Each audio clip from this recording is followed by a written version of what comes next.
Hey, it's Josh here. Now, hopefully, you've tuned into the previous weeks, and hopefully, you've heard of this guy named Paul.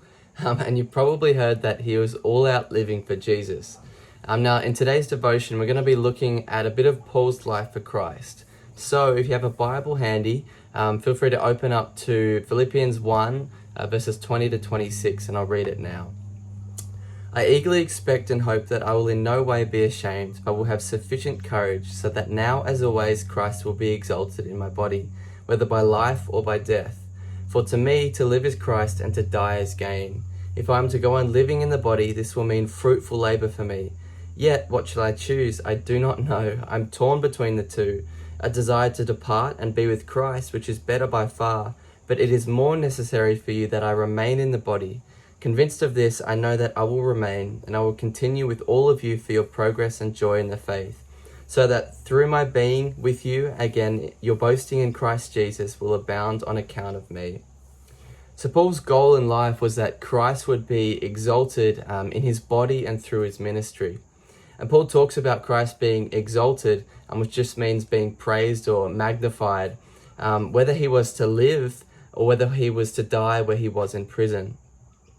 So what did he mean by to live is Christ and to die is gain? Well, in both cases, Paul believed that his desire to magnify Jesus would be accomplished, whether he lived or whether he died. And we looked at this earlier in Philippians 1.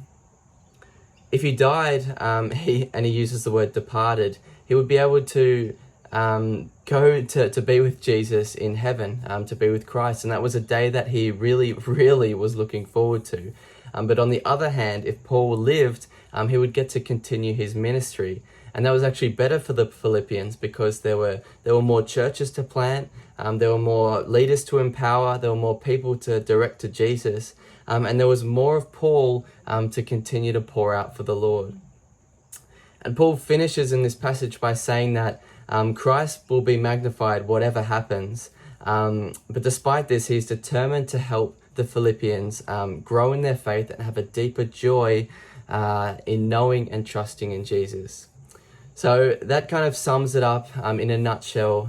Some big ideas here, I know, but I really believe that this passage can help us think about how we, as followers of Jesus, can be a part of Jesus' big picture and his big mission, and how Jesus is magnified in us and through us as we follow him.